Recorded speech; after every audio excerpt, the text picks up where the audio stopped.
Olá, amigos, estamos iniciando mais uma edição do nosso Hora H, nesta quinta-feira, começando com diversos assuntos importantes aqui no Flash. Eu quero destacar para os senhores, logo de cara, de começo, a questão dos andarilhos que a gente falou ontem e que a gente tem martelado, diria aqui, constantemente. Se houve ou não houve tortura aos andarilhos, se houve ou não houve a condução coercitiva deles, independentemente da vontade de cada um, para outra cidade, de noite, sob maus tratos, até sob choque elétrico em alguns casos, isso precisa ser apurado. Houve uma denúncia, então o fato parte de uma denúncia, não se coloca aqui em questionamento, em xeque, de maneira alguma, quem está denunciando, o fato denunciado em si, mas é necessário, para se dar uma resposta à sociedade, que se tenha apuração dos fatos. É para isso que existe todo o aparelhamento de polícia, de Ministério Público e de Justiça, exatamente com esta finalidade, com este objetivo. Então, voltando à questão dos andarilhos, do que foi denunciado, nós ontem cobramos de maneira bastante contundente, bastante transparente. A gente não usa meias palavras, a gente é bastante claro em relação àquilo que faz aqui no Canal 15, na TV Comunitária, aqui no Hora H, exatamente para que atinja o objetivo.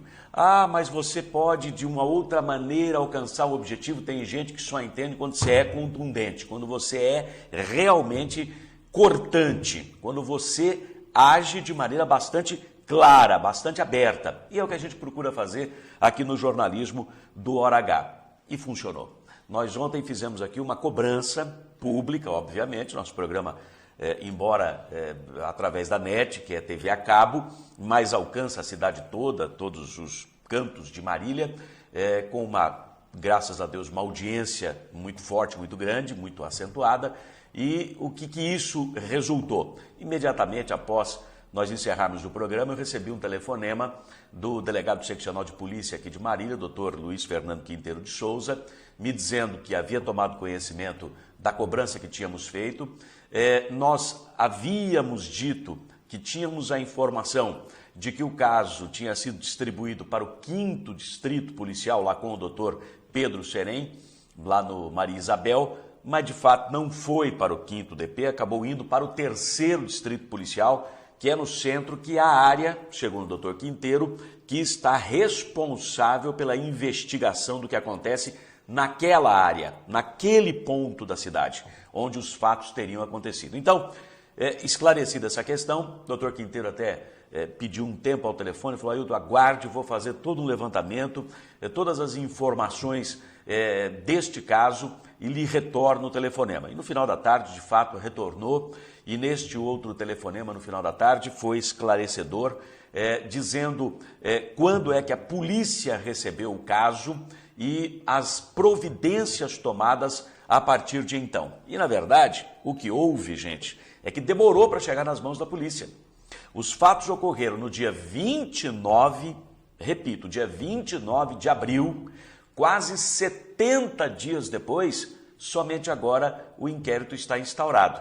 E aí você vai dizer: nossa, mas por que estão embaçando? Não foi na polícia, demorou para chegar lá, porque houve eles falam 2 cargas, 2 expedientes mandados para a polícia. Um veio da cidade de Ibitinga, para onde os andarilhos foram levados, não é? E lá foi registrada uma ocorrência, houve todo um trabalho policial em cima disso, do próprio Ministério Público naquela cidade, encaminhado para cá. Então chegou na delegacia seccional este expediente que veio da cidade de Ibitinga no dia 13 de junho. E o outro expediente que complementa este, são 2 pontas, onde eles chegaram e de onde eles partiram. O outro expediente, que é o de Marília, foi para a delegacia seccional das mãos do Ministério Público no dia 20 de junho. E aí, no dia 29, já estava no 3º DP, que foi sexta-feira, 28 de junho, já estava nas mãos do delegado titular do 3º DP, que no primeiro dia útil subsequente, que foi a última segunda-feira, dia 1º de julho, instaurou o inquérito. Eu já tenho informação de que quem fez, ou uma das pessoas autoras da denúncia, no caso o Celso Almeida, que é conhecido como Tipinho, que é da Igreja Presbiteriana, que tem um trabalho voltado para o atendimento dos moradores de rua e que primeiro teve contato com os andarilhos agredidos. Ele já foi intimado, veja só, inquérito instaurado na segunda-feira, ele já recebeu a intimação na casa dele, não é? E vai depor no dia 11 deste mês, que vai ser quinta-feira da semana que vem, dia 11, 8 horas da manhã. Então vejam que as coisas começaram a caminhar agora com a celeridade, com a rapidez que o caso precisa, que o caso merece.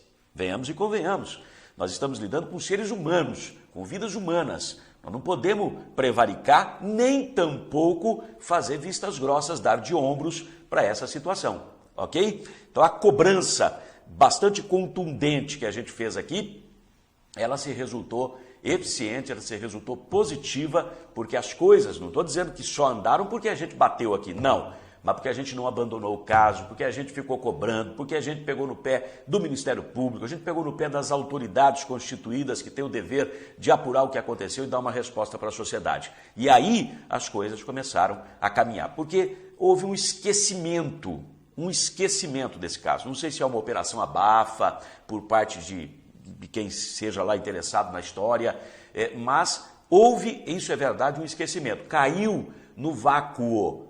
Nós não deixamos que permanecesse assim, pegamos no pé, cobramos, as coisas estão andando. Agora, doutor Cláudio Pinhagóes, que é o delegado titular do 3º DP, estive com ele hoje pela manhã, está absolutamente concentrado, focado neste episódio, para apurar eventuais, supostas ações de tortura e de constrangimento ilegal. Tortura, porque foram ou teriam sido agredidos, e constrangimento ilegal, forçosamente, contra a própria vontade, levados daqui para outro local e deixados no trevo no meio da noite. Então, eu digo eventuais, supostas ações de tortura, de constrangimento ilegal, porque houve a denúncia.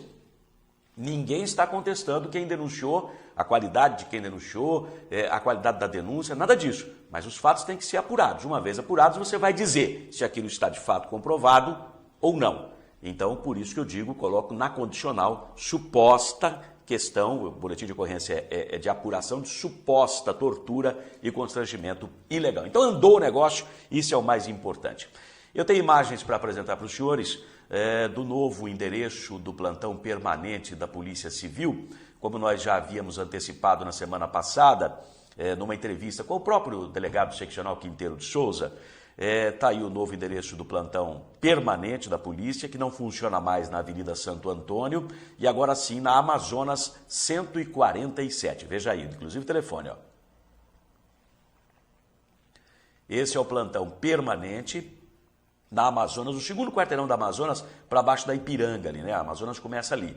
Então, descendo da Ipiranga, você vai ter o segundo quarteirão, já vai chegar no plantão, um ambiente bem mais amplo, muito melhor, o policial militar levando uma ocorrência para lá. Agora de manhã, tranquilinho o plantão, 7 ocorrências apenas de ontem para hoje, mas veja aí, esse é o hall de entrada, depois você tem todas as salas internas, mas um ambiente bem mais confortável, bem mais amplo para o atendimento da população. Então, de parabéns aí à polícia, está passando por uma reengenharia, essa que é a verdade, vai centralizar todas as suas atividades ali naquele prédio da antiga Antártica, na Castro Alves. Agora, até que conclua-se a reforma daquele prédio da antiga Antártica, na Castro Alves, já está sendo reformado, é possível que esteja tudo pronto até o mês de novembro, mudança entre janeiro e fevereiro do ano que vem. Até lá, o plantão permanente ficará nesse local aí, na Amazonas 147. Obrigado aí pelas imagens. E agora quero mostrar para os senhores as imagens que a gente fez também pela manhã da revitalização da Praça Maria Isabel. Para quem não sabe, subindo a 9 de julho, você tem a Praça Maria Isabel à direita, ali ao lado da Basílica de São Bento. Nós escolhemos as imagens, o pessoal da Prefeitura trabalhando intensamente no local. Você vai ver aí máquinas, homens, terra revolvida, né? São vários os pontos em que estão sendo mexidos para dar um novo visual, revitalizar, dar uma cara nova para esta praça, Praça Maria Isabel, uma das principais que nós temos aqui em Marília e que fica ali bem no centro da cidade. Aliás, ponto de partida das manifestações todas, né? Esses protestos que são realizados, a própria Marcha da Cidadania, que está programada para o dia 11 de julho, terá partida exatamente desse local. Então, eu acho muito interessante, muito bom, muito providencial que se mexa nesta praça por uma questão muito simples. Ela estava um tanto abandonada, né? Os governos passados haviam deixado a praça meio que abandonadona, estava com aspecto feio, moradores de rua tomando conta do local e por aí vai. Então, eu estou achando que esse trabalho que está sendo feito pela Prefeitura chega em muitíssima boa hora e nós vamos, com certeza, ganhar um local muito mais agradável para a população poder se reunir, passar horas tranquilas, né? Num final de tarde, início de noite. Nós que temos aí, agora não no inverno, que todo mundo quer ficar dentro de casa, né? Mas no verão as pessoas procuram sempre um local bacana para ficar. Essa praça, sem dúvida alguma, é pertinho de tudo, perto inclusive do terminal urbano de passageiros, facilitando que as pessoas tenham um local de lazer. Tinha que mexer, está mexendo, parabéns. Eu recebi inclusive aqui um e-mail, Prefeitura revitaliza a Praça Maria Isabel, Praça São Bento, como é mais conhecida, trabalha dinamizado com máquina trituradora de galhos, que nós já mostramos aqui uma ocasião, faz a poda das árvores, já tritura tudo nessa máquina e aquele composto orgânico, composto vegetal que sai, ele é depois utilizado inclusive como adubo, né, nas hortas comunitárias. Então, limpeza geral, mudança, provavelmente troca de alguns arbustos, flores e outras coisas mais, para deixar o lugar mais bonito, mais agradável. Há coisas que são mais pesadas que têm que ser feitas, né? Que são aquelas mexidas, aquelas ações na área de saúde, na área de educação, na área de infraestrutura, que a gente cobra bastante, os buracos, os vazamentos de água, outras coisas mais. Mas há outras coisas que muita gente interpreta como perfumaria, diante daquilo mais urgente, pode até ser visto como perfumaria, mas tudo tem o seu momento e tudo precisa ser feito. Então, tá aí, vamos ganhar uma praça nova, tomara aqui, bem mais limpinha, bem mais ajeitada, tem que manter depois, né, porque não adianta só fazer e depois largar, do que a que a gente estava vendo ultimamente. Tá aí, bacana. O que é ruim a gente caceteia, o que é feito e é bom a gente cumprimenta, parabeniza. Tudo, obviamente, não é nada além do que a obrigação do homem público, obrigação de quem está ocupando o cargo de mando na prefeitura, lá no Poder Executivo. Porém, é sempre bom, né? Todo mundo gosta do elogiozinho, então a gente fez aqui um elogiozinho exatamente com essa finalidade. Jornalismo com credibilidade. Informação de qualidade. Hora H, com Ailton Medeiros. Para quem exige a verdade dos fatos. Muito bem, hoje é quinta-feira, dia 4 de julho. Nós estamos iniciando aqui a edição de número 135 do nosso Hora H pelo canal 15 da TV Comunitária de Marília. Estão faltando 180 dias para acabar o ano. Economize energia elétrica com o SHED europeu da Estruturas Metálicas Brasil. Cobertura de estruturas metálicas com grande capacidade de iluminação e ventilação natural. Ecológico e sustentável. Estruturas Metálicas Brasil. Qualidade e segurança na sua obra. Oferece.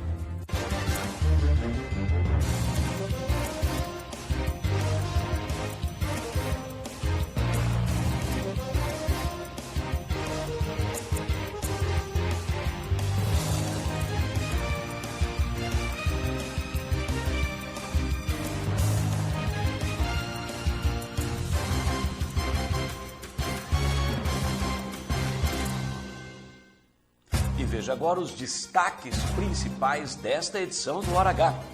Motoristas e cobradores. Na tentativa de conseguir benefícios a mais para os trabalhadores, sindicato adia rodada final de negociação salarial para o dia 12 e já marca a assembleia de deliberação da categoria para o dia 15. Campanha salarial está em aberto desde a data base, 1º de maio.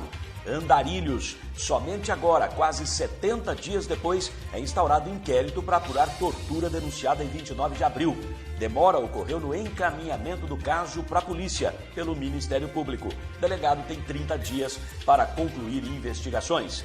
Reforma administrativa. Prefeito manda novo projeto de lei para a Câmara, reduzindo FGs pela metade. Cargos foram revogados e preenchimento deles depois será com critérios mais justos, afirma.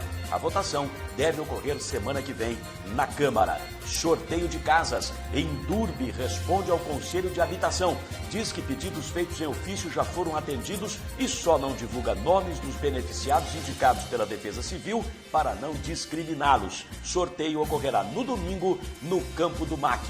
Diferente, com contas equilibradas e sem dívidas, Câmara não vai cortar FGs. Benefício que dobra salários também será mantido. Com estas e outras notícias, entra no ar ao vivo a partir de agora, mais esta edição do Hora H.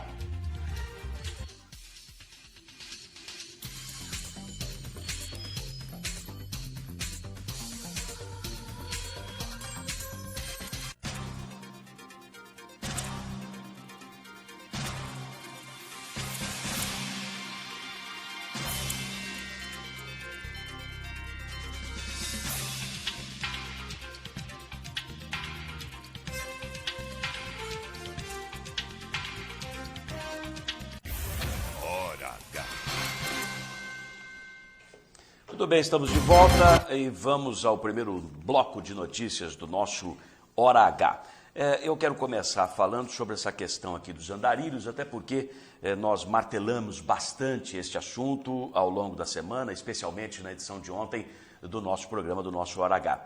E foi para o 3º Distrito Policial e não para o 5º DP, como se imaginava inicialmente, chegamos até a divulgar, a denúncia de tortura àquele grupo de 15 andarilhos, 15 moradores de rua aqui em Marília. Os fatos ocorreram no dia 29 de abril e o inquérito de apuração do constrangimento ilegal e de tortura foi instaurado somente na última segunda-feira, dia 1º de julho, quase 70 dias depois. Mas a culpa não é da polícia, não, que recebeu a documentação somente no final de junho. O caso será conduzido pelo delegado titular do 3º Distrito Policial no centro da cidade, olha ele aí, é o Dr. Cláudio Pinha Góes. Eu estive com ele pela manhã, conversando a respeito desse assunto, ele recebeu a reportagem do Hora H, porém não quis gravar a entrevista.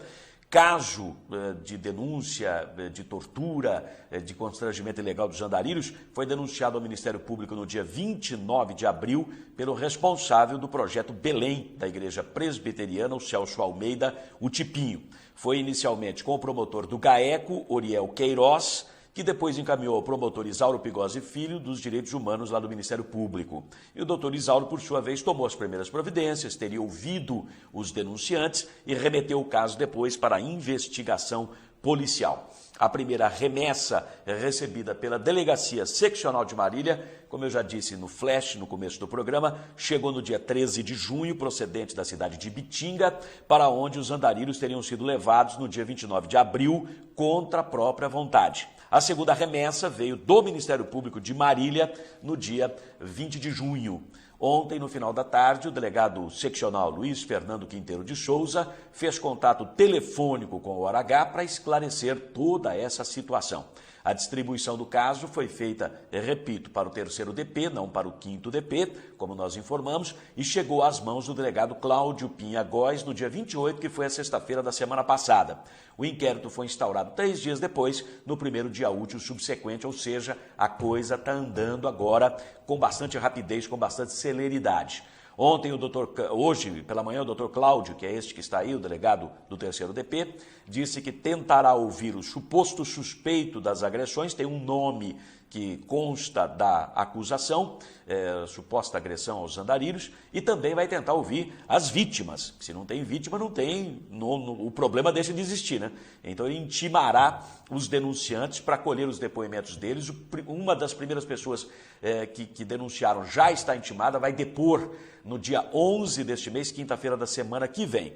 Por fim, o delegado disse que, em se tratando de andarilhos que não possui endereço fixo, ele sabe que haverá dificuldade para ouvir esse pessoal. Porém, entende que isto não será impossível e que concluirá o inquérito quanto antes para dar uma resposta à sociedade. Aliás, eu conversei com o Celso Moraes, o Tipinho, que era da Igreja Presbiteriana, e falava dessa dificuldade, né? Como é que você vai intimar pessoas que não têm endereço fixo? Ele falou, não tem problema, eu boto todos eles no meu carro e levo lá para depor, porque eu sei quem apanhou. E outra, chegou uma informação de que teria havido um flagrante por parte do pessoal da Igreja Presbiteriana, que faz o atendimento a esse pessoal que mora nas ruas, de maus tratos a esse pessoal morador de rua, os andarilhos. E eles têm várias testemunhas que poderiam ser ouvidas em relação a isso. Então, me parece, o ponto de partida, o fio do novelo está exatamente com o pessoal que denunciou este episódio. O que a gente não quer é que o caso caia no esquecimento. Tenho certeza, nós vamos cobrar, nós vamos ficar pegando no pé, que isso não irá acontecer.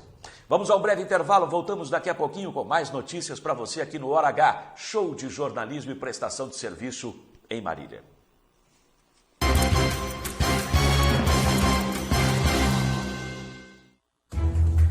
Clientes espalhados pelo Brasil e até no exterior. Mais de 3.500 obras realizadas. Parque Fabril com 16.500 metros quadrados.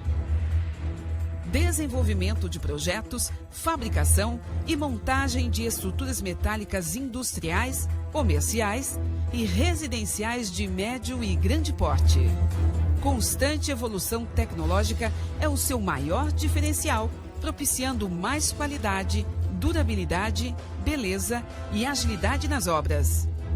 Know-how adquirido em mais de 40 anos de atuação no mercado faz da Estruturas Metálicas Brasil uma das mais conceituadas e respeitadas empresas do setor no país.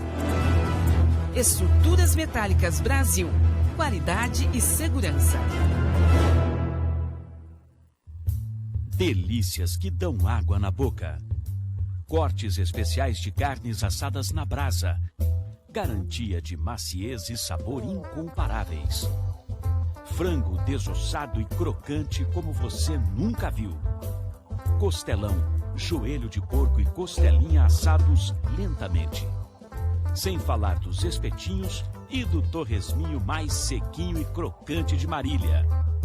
Encomendas para sábados, domingos e feriados. Delícias exclusivas do Costelão na Brasa. Aqui a carne é de qualidade, bem temperada e assada na brasa. Vem pra cá.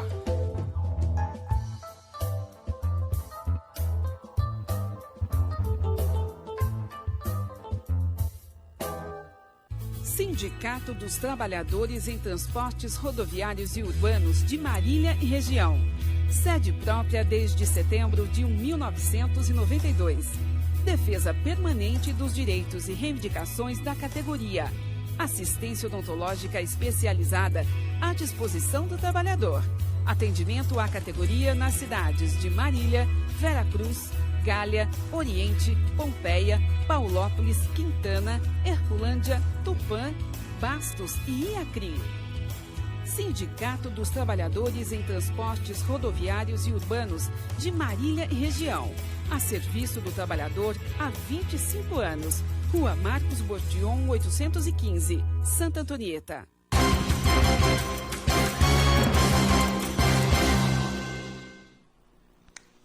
Mais um bloco de notícias do Hora H para você. E olha, a Câmara Municipal já está fazendo a convocação aqui de sessão extraordinária, como a gente havia imaginado, para a próxima segunda-feira, dia 8. Sessão extraordinária para segunda-feira, dia 8 de julho, às 2h da tarde, com a finalidade de apreciação e deliberação das seguintes proposituras. Primeiro, segunda discussão do projeto de lei número 31 da Prefeitura, modificando lei anterior, que dispõe sobre a obrigatoriedade de orientação de segurança e procedimento de emergência nos recintos onde são realizados eventos que reúnam o público em geral. Muito bem, isso aqui é aquela questão que pegou fogo na Boate Kiss lá no Rio Grande do Sul e nós estamos tomando providência para adequar aqui para evitar problemas. Ok. Primeira discussão do projeto de emenda a Lei Orgânica número 6 deste ano da Prefeitura, modificando a Lei Orgânica, estabelecendo que o adicional sexta parte concedido aos servidores públicos incidirá sobre a referência salarial. Então vejam que aqui já começa a tal da reforma administrativa. Então, modificação da Lei Orgânica estabelecendo que o adicional sexta parte concedido aos servidores municipais incidirá sobre a referência salarial e não sobre o total do ganho. Depois, projeto número 3, primeira discussão de projeto de lei complementar, número 18, que é aquele polêmico projeto número 18, modificando leis complementares anteriores, não é? E dando outras providências. Esse projeto 18 é aquele das FGs, que corta pela metade o valor das FGs. Depois, o quarto projeto. Primeira discussão do projeto de lei número 58, é outro projeto da reforma administrativa, também de autoria da Prefeitura, modificando leis anteriores. Este daqui, o 58, que a gente inclusive já informou, ele mexe com, ele exclui do projeto 56, que era o original, exclui os fiscais e mantém alguns cortes de benefícios. Ele trata daquela questão da dobra dos professores, inclusive. E depois tem projeto de lei número 59, é o quinto projeto, número 59 da Prefeitura, autorizando a Prefeitura, o Poder Executivo, a celebrar convênio com o Governo do Estado por intermédio da educação, objetivando a implantação e desenvolvimento de programas na área da educação. Então, de 5 projetos que entram nesta ordem do dia da sessão extraordinária, 2 horas da tarde, da próxima segunda-feira, véspera de feriado lá na Câmara, nós temos 3 propostas que fazem parte da reforma administrativa. Nós vamos voltar a esse assunto para os senhores. O ponto facultativo no serviço público municipal, que se imaginava fosse para segunda-feira, para coincidir com esta sessão extraordinária que agora está confirmada na Câmara, na verdade, não será segunda-feira. O prefeito baixou a portaria estabelecendo o ponto facultativo, mas não será na próxima segunda-feira, dia 8, vai ser de fato este ponto facultativo no dia 12, sexta-feira da próxima semana. Na verdade, não é portaria, a portaria, número 11063, declarando ponto facultativo em todas as repartições públicas municipais, está no Diário Oficial de hoje, no dia 12, sexta-feira da semana que vem.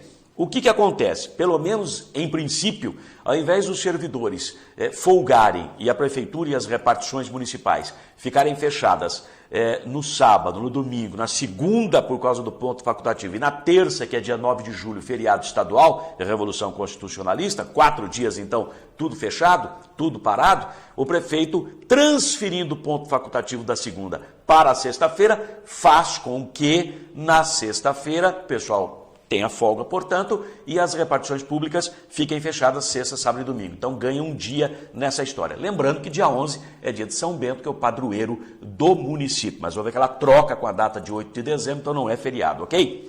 Muito bem. Mudando o assunto de pato para gancho.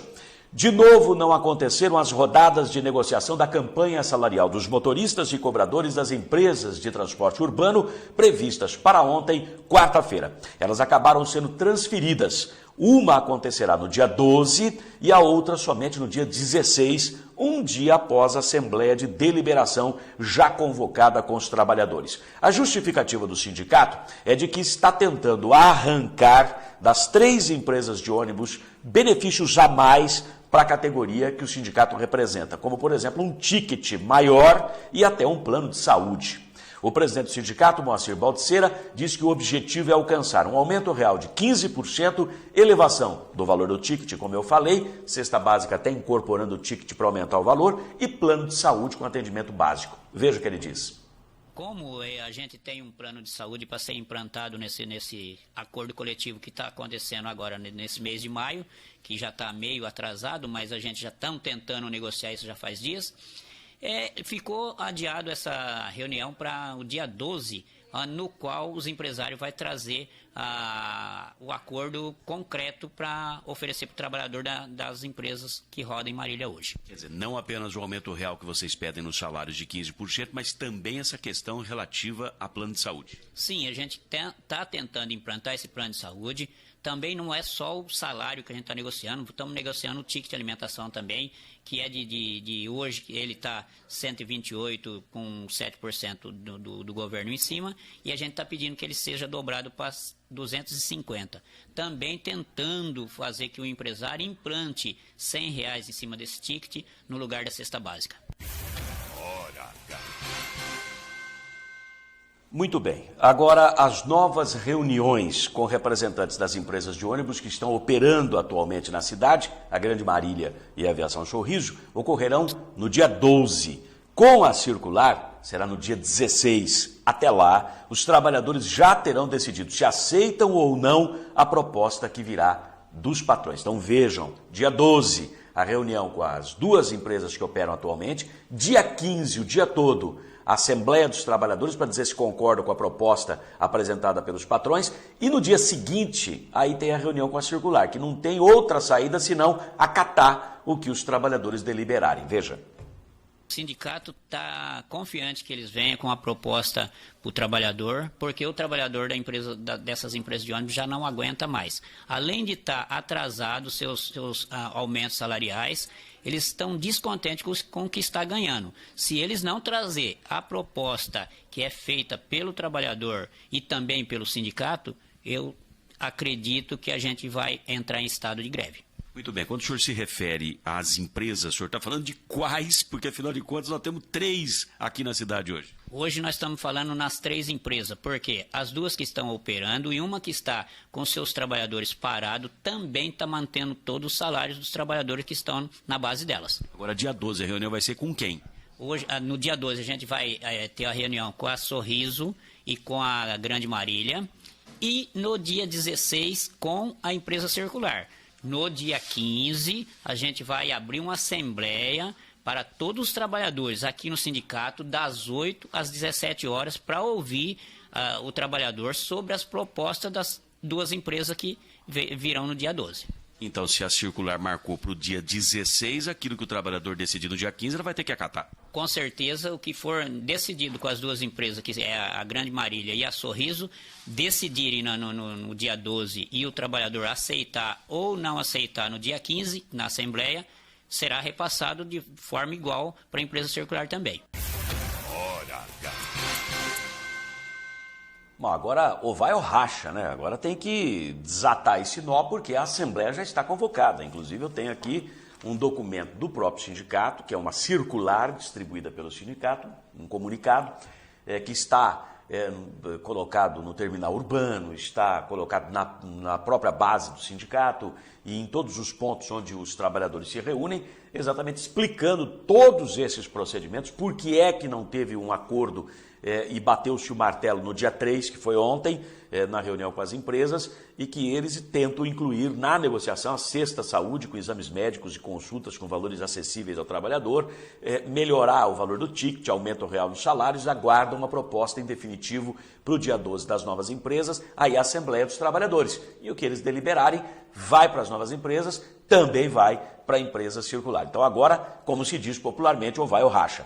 Moacir Baldiceira volta a dizer que os motoristas e cobradores estão descontentes com os salários que são pagos atualmente, que estariam bastante defasados. Ele não descarta, inclusive, uma greve da categoria, como ocorreu em Bauru, paralisando o transporte coletivo na cidade na semana passada. A situação salarial do pessoal, segundo o presidente do sindicato, foi herdada pelas novas empresas. Elas chegaram, contrataram funcionários da circular, mas não mexeram nos salários, continuaram pagando os mesmos salários. E já era uma reivindicação dos trabalhadores que esses salários fossem mudados, fossem alterados, majorados, porque estavam bastante defasados. Veja aí. O trabalhador de Marília está totalmente descontente. Se não fosse esses trabalhadores ter, vamos dizer, não abandonado, mas entrado para as outras empresas, largando o serviço da circular, essas empresas estariam mortas em Marília, porque não ia ser contratado tanto funcionário como repassou da empresa circular para essas outras empresas. Quer dizer, sem eles, elas não operariam, mas pegaram uma situação já de defasagem no salário e agora há um descontentamento e vai recair sobre as novas empresas que estão operando. E isto se não tivermos mudança a qualquer momento aí nessa história do transporte coletivo, que eu já expus aqui as possibilidades que correm ainda judicialmente para essa situação. É isso que tínhamos em relação a essa questão.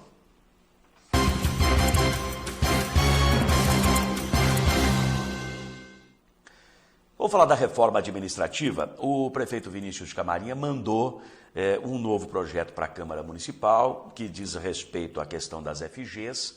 Ele até fala a respeito do assunto, obviamente buscando aí apoio para as propostas que ele está pretendendo aprovar.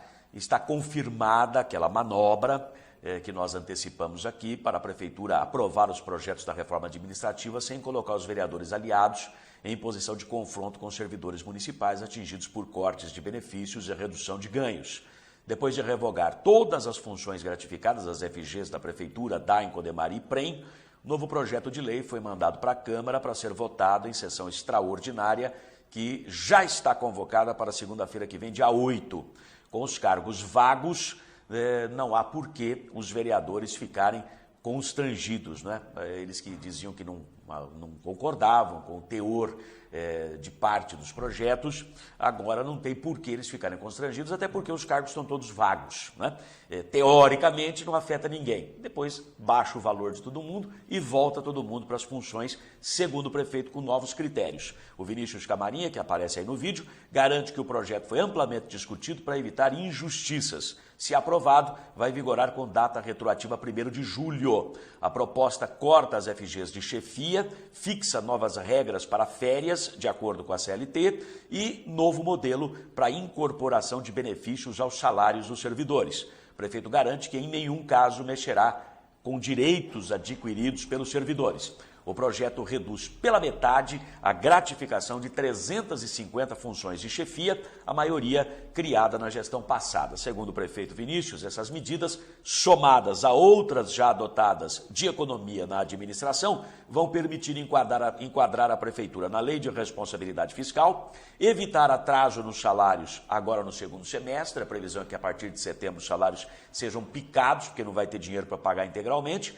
Elaboração do plano de carreira dos servidores, que é cobrado há 20 anos, tudo promessa, hein? E reposição de funcionários em áreas mais críticas, como, por exemplo, na área da saúde. Então, essas são as justificativas do prefeito, está fazendo tudo isso para enquadrar a administração na lei de responsabilidade fiscal. Não tenho ainda um parecer, um posicionamento do sindicato dos servidores, até porque tudo isso aconteceu muito rapidamente, inclusive a convocação da sessão extraordinária, embora a Câmara convocada extraordinariamente para esse período de 1 a 15 de julho, a sessão havia toda uma perspectiva para isso, mas só agora, só hoje, só nesse momento, é convocada para segunda-feira que vem, 2 horas da tarde, dia 8. Ainda com relação a essa história da reforma administrativa, a Câmara ela vai fazer diferente. Veja que a reforma administrativa revogou FGs, cargos de chefia foram cortados, ou pelo menos dispensou o pessoal, para poder fazer a reforma, depois voltar o pessoal nessas funções. Muito bem. Na Prefeitura, no DAEM, no IPREM e na Codemar, quer dizer, administração direta e indireta, tá? Porém, esperava-se que a própria Câmara Municipal seguisse o mesmo caminho. O presidente da Câmara, o vereador Luiz Eduardo Nardi, que você está vendo aí, ele tem um outro entendimento. Ao contrário da Prefeitura e as autarquias, a Câmara não vai revogar as suas funções gratificadas. A alegação do vereador Nardi é que a Câmara está com as contas equilibradas, enquanto a Prefeitura tem dívida acumulada e apresenta déficits mensais. Outro diferencial é o fato da Câmara possuir uma pequena quantidade de funcionários e as FGs serem destinadas geralmente a servidores de carreira e não aos comissionados. Nardi ainda chama a atenção para o fato da Câmara também não possuir dívidas para pagar. Diante desse quadro bem mais positivo, o presidente não vê necessidade de mexer nos benefícios que são pagos pela casa aos seus servidores e que já incorporaram os salários. É o caso, por exemplo, da duplicação do salário para cumprimento de jornada dupla. Lá na Câmara, os servidores ganham 100% a mais do que a referência de salário, como contrapartida ao trabalho noturno, que é exigido todas as semanas para a realização das sessões ordinárias da Câmara e eventuais sessões extraordinárias. Essa prática que substitui o pagamento de horas extras ocorre há mais de 30 anos, isso também não vai mudar. Atualmente, o orçamento da Câmara é de 14 milhões de reais por ano e 70% desse valor são utilizados para o pagamento de funcionários e assessores, além da manutenção da TV Câmara. Ao todo, o Legislativo conta com 100 servidores, 39 deles assessores de vereadores. Então, na Prefeitura, de administração direta e indireta, corte de FGs, corte de benefícios, para readequação com a tal reforma administrativa e voltar o pessoal em suas funções posteriormente. Há quem seja contra, há quem seja favorável, há quem entenda que isso prejudica os servidores, há quem entenda que isso vai melhorar a saúde financeira da máquina administrativa, permitindo até avançar futuramente nos próprios salários, no plano de carreira e outras questões mais que beneficiariam os servidores. Muito bem, Prefeitura, essa situação. Na Câmara, como a saúde financeira é bem melhor, não vai se fazer revogação nenhuma de FGs e benefícios. Vamos ao breve intervalo, a gente volta já já. E aí sim nós vamos falar novamente do sorteio de casas do Núcleo Marina Moretti. Teve lá alguns questionamentos do Conselho Municipal da Habitação, tudo já devidamente esclarecido pela presidência da Endurbe, o órgão municipal responsável por gerenciar todo esse processo. Já já os detalhes.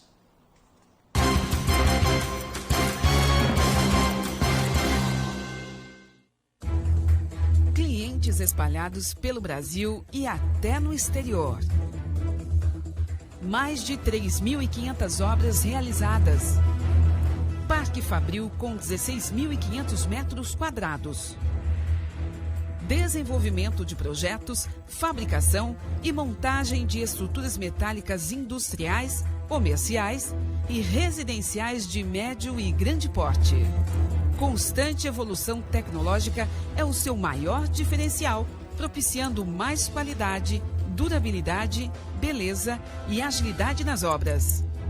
Know-how adquirido em mais de 40 anos de atuação no mercado faz da Estruturas Metálicas Brasil uma das mais conceituadas e respeitadas empresas do setor no país.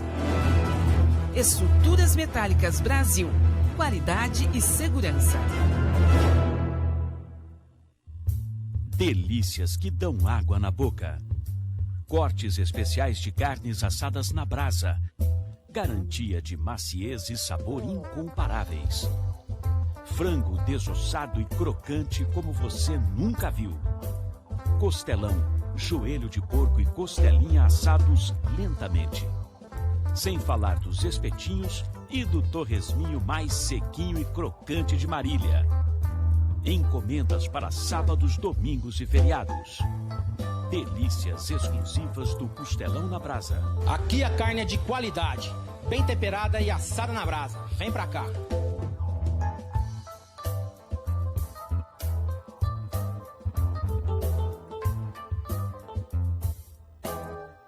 Sindicato dos Trabalhadores em Transportes Rodoviários e Urbanos de Marília e Região.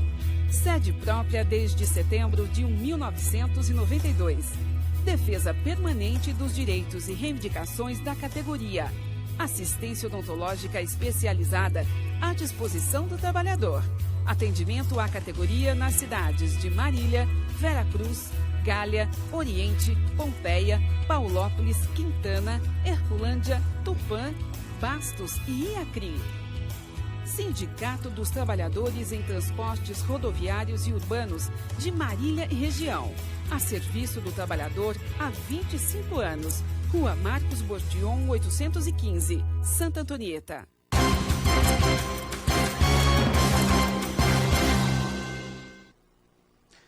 Muito bem, de volta para o bloco final de notícias do nosso Hora H. Uma notícia em nível nacional, e é bastante preocupante isto, porque uma coisa é protestar, outra coisa é quando você tem bandalheiros que se infiltram nessas manifestações legítimas e constitucionais, ordeiras, e aí a coisa ultrapassa os limites do aceitável. E no caso do protesto dos caminhoneiros, protestos estes que estão ocorrendo por toda parte no país, fazem lá as suas reivindicações, os seus pleitos com relação a pagamento de pedágio, aquela lei do descanso que acaba de ser revogada e outras coisas mais, teve muito quebra-quebra, teve muito confronto e teve gente morta.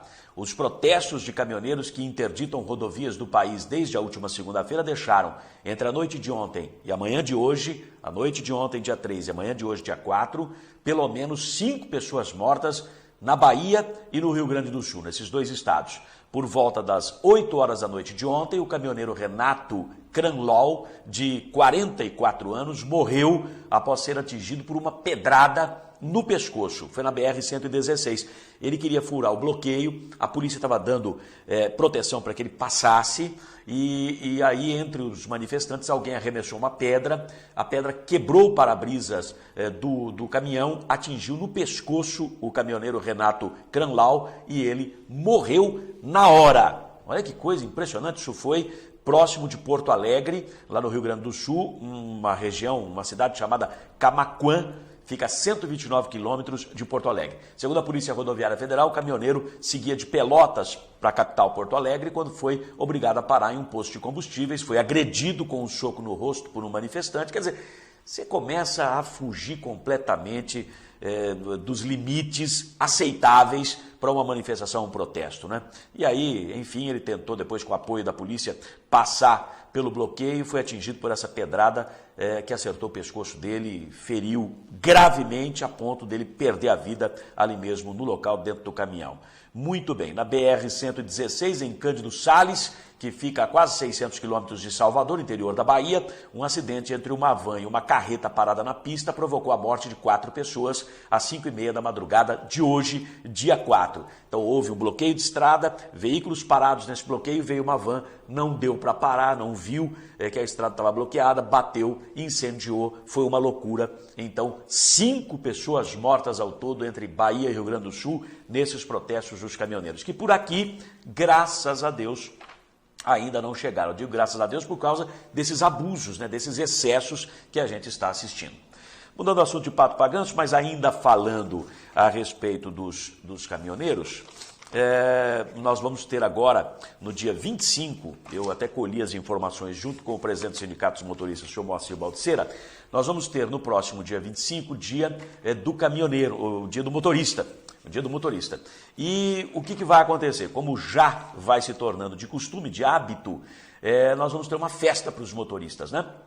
Então, ela não vai ser no dia 25, porque cairia no meio de semana, vai ser no dia 20, segunda festa dos motoristas.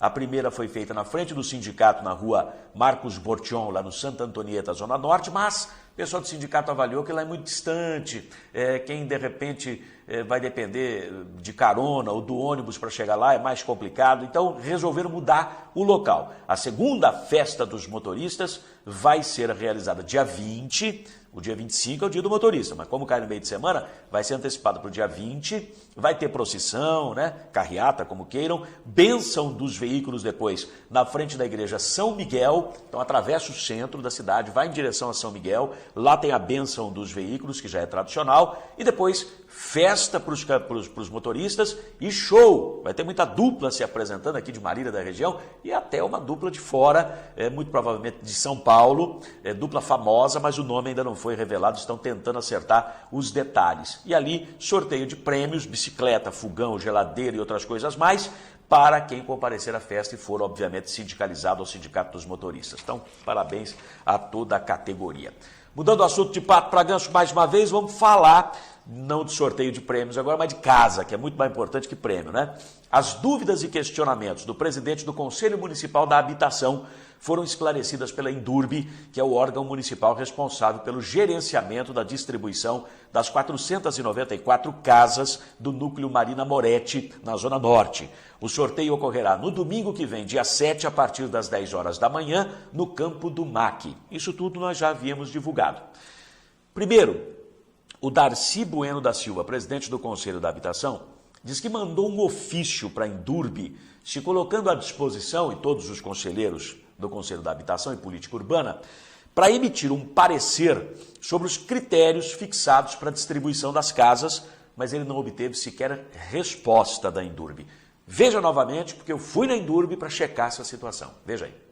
Embora o Conselho agora seja consultivo, mas o Conselho se dispôs, inclusive foi oficializado a Indurb, que o Conselho estaria à disposição para não deliberar, mas dar o seu parecer, e porque inclusive ele é fiscalizador e de assessoramento.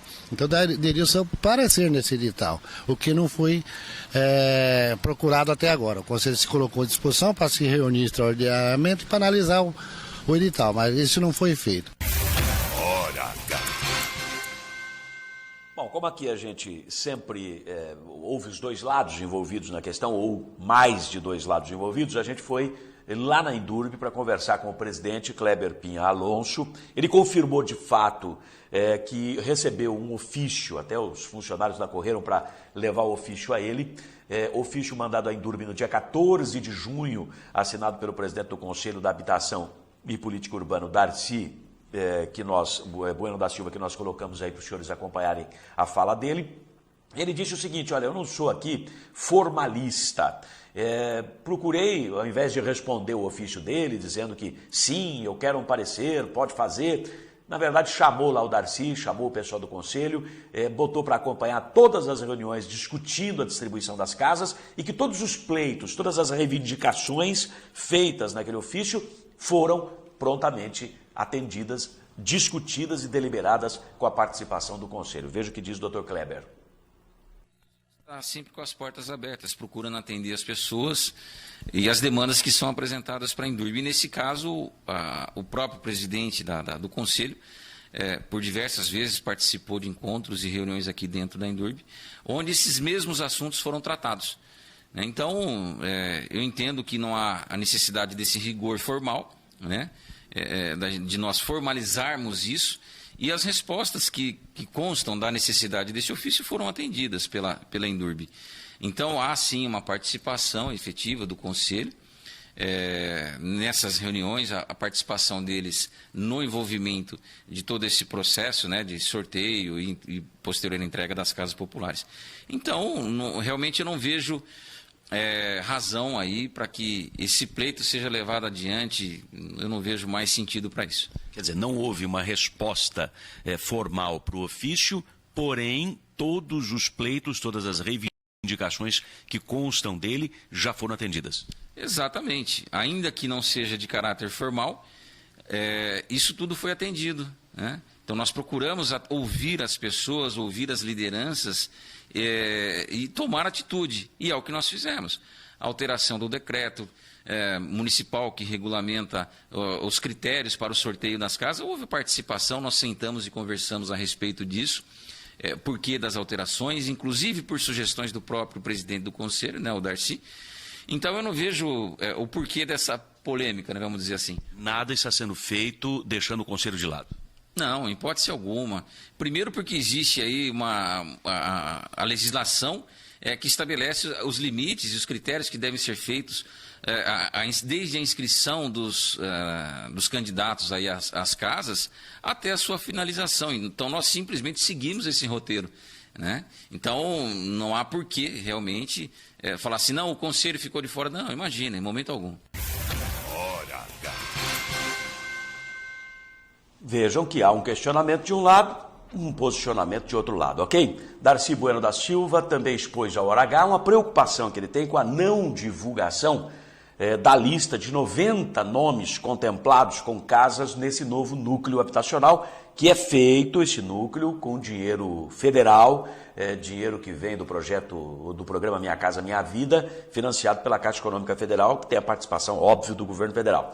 Esses nomes, esses 90 indicados e não sorteados, vêm pela Defesa Civil, com base em dois critérios.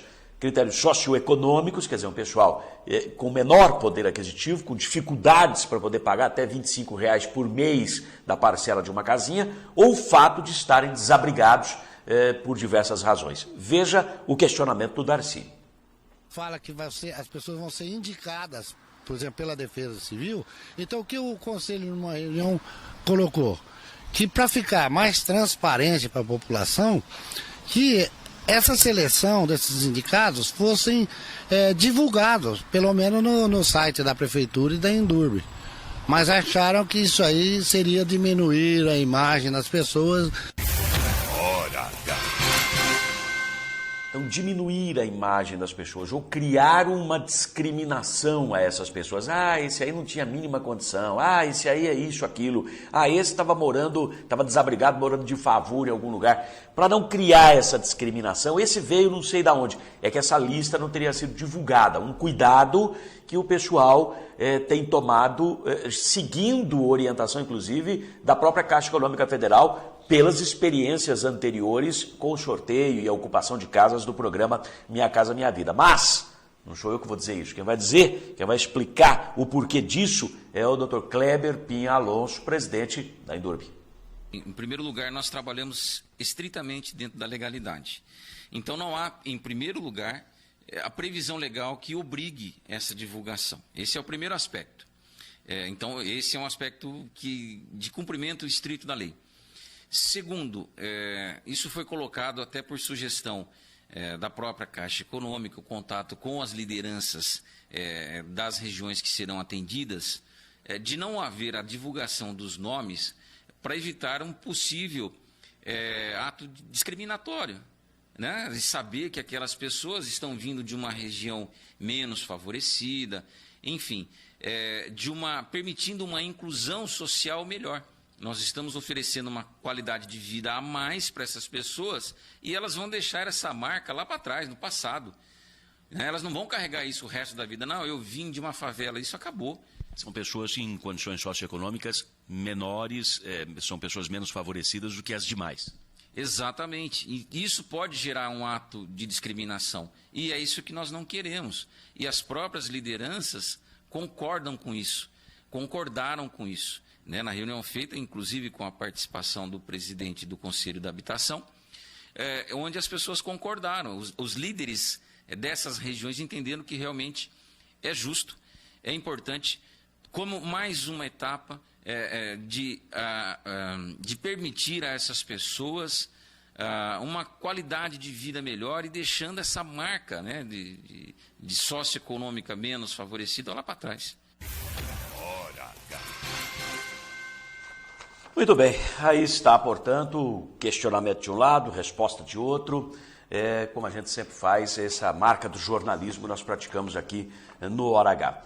Gente, os jornais já trouxeram esta questão, esse assunto, o próprio Ademir Marques, em seu programa aqui no Canal 15 na TV Comunitária, tem martelado bastante esse assunto, que é o precário atendimento de saúde à população dispensado lá no Hospital das Clínicas, no HC, recebe lá uma verba estadual de 100 milhões ano e não tem conseguido com esta verba dar conta do recado, atende a uma região com uma imensidão de cidades, me parece que são 52 ou 60 cidades que demandam os seus pacientes para cá e não está conseguindo dar conta disso. Se socorreu inicialmente com a Santa Casa para tentar atender dignamente as pessoas, a Santa Casa já também chegou no seu limite. Enfim, é um problema seríssimo, o Ademir tem tratado muito este assunto, os jornais trouxeram essa questão também, os pacientes sendo atendidos, até casos mais sérios, mais graves, no corredor, com as macas dispostas nos corredores do pronto-socorro. Quer dizer, a porta de entrada para o atendimento SUS, Sistema Único de Saúde, é o HC aqui em Marília. Agora, não está conseguindo fazer o atendimento. As razões eu não quero discutir aqui agora. O que eu quero dizer é que, primeiro, nós temos aqui um deputado federal, temos um ex-deputado estadual de 3 mandatos, que é o atual prefeito Vinícius, com excelente trânsito junto ao governo do estado. Será que nós não conseguimos ter força política para equacionar isso, resolver esse problema junto ao governo do estado? Que a responsabilidade é do estado. Ponto. Ah, mas o Estado, para atender SUS, tem que receber verba que vem do governo federal. Ele que se entenda com o governo federal. Agora, é estadualizado o Hospital das Clínicas, então tem que dar uma resposta para a sociedade. Segundo, nós vamos abordar esse assunto mais a miúde, mais em detalhes, mas foi feito um boletim de ocorrência por 2 representantes do Hospital das Clínicas, lá no 3º Distrito Policial, informando que o hospital chegou no seu limite, já até ultrapassou seu limite, não consegue fazer o atendimento de todos, por isso que as pessoas são obrigadas a ficar nos corredores e que os PAs, os pronto atendimentos do município, estão encaminhando muitos pacientes para o HC, que eles deveriam absorver um pouco desse atendimento. Você vê que aí já entra na questão dos PAs, a Secretaria Municipal da Saúde. Eu vou ouvir todo mundo, vamos trazer todo mundo se manifestando sobre essa questão aqui, porque temos que tirar em pratos limpos também essa história do precário atendimento de saúde para a população de Marília. Nós encerramos aqui o Hora H desta quinta-feira, voltamos amanhã com mais uma edição do nosso programa. Até lá, um grande abraço a todos, muito obrigado.